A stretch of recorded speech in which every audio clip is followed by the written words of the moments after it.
Oi pessoal, tudo bom? Aqui é a professora Mirelle e na aula de hoje nós vamos continuar falando sobre o espaço urbano.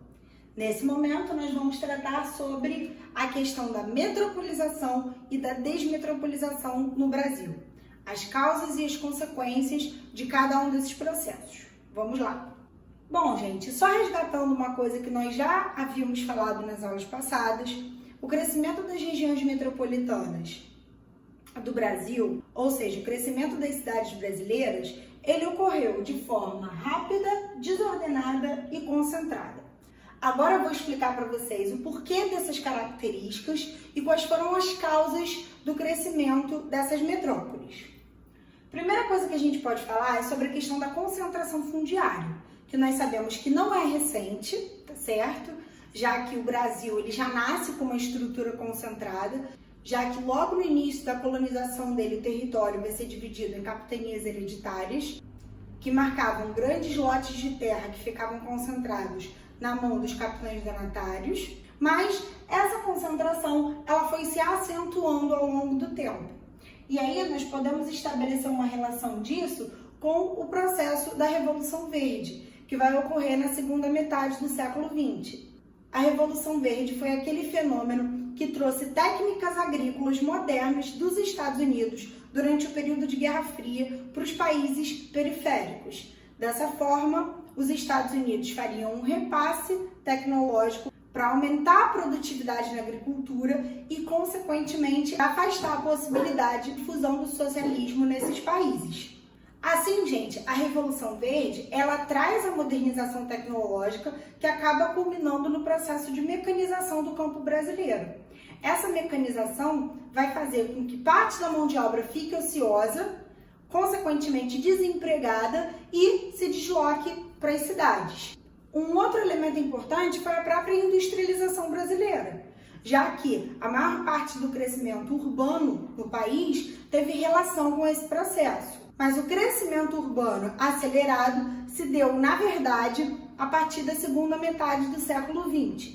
Por esse motivo, como a urbanização acompanhou a industrialização, nós percebemos a maior parte da concentração da população urbana na região sudeste do país, principalmente no eixo Rio-São Paulo. Uma outra coisa que favoreceu o crescimento das regiões metropolitanas e a intensificação maior do crescimento de algumas, principalmente essas que estão concentradas na região sudeste, foi a questão do modelo rodoviário de transporte.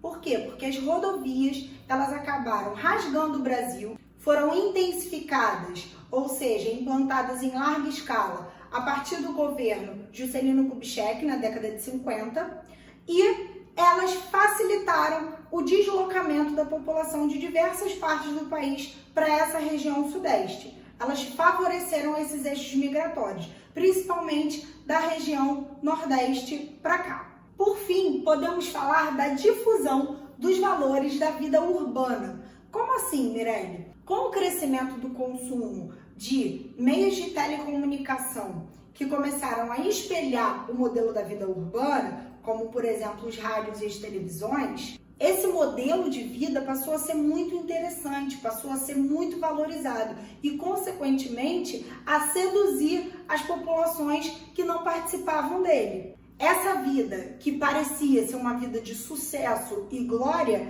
acabou criando um fetiche e mobilizando, intensificando o crescimento dos centros urbanos.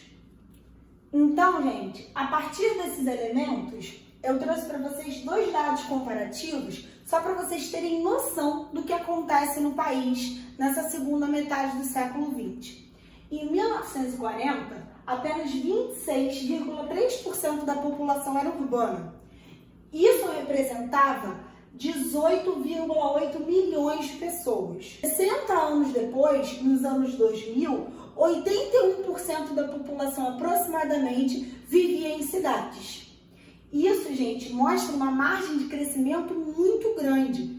De 18 milhões, a população urbana ela pula para 138 milhões. Isso marca um crescimento rápido e, consequentemente, desordenado, que vai se concentrar basicamente na região sudeste do país, como eu disse, no eixo Rio-São Paulo.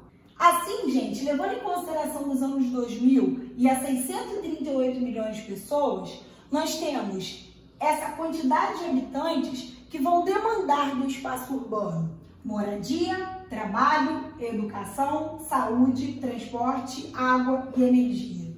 E eu pergunto para vocês, esses elementos são presentes na vida de todas essas pessoas? Claro que não, né? Nós já vimos isso quando falamos dos processos de periferização, macrocefalia urbana e, consequentemente, favelização. Assim, nós percebemos que o crescimento da população urbana no Brasil também trouxe o crescimento das desigualdades socioeconômicas e problemas urbanos.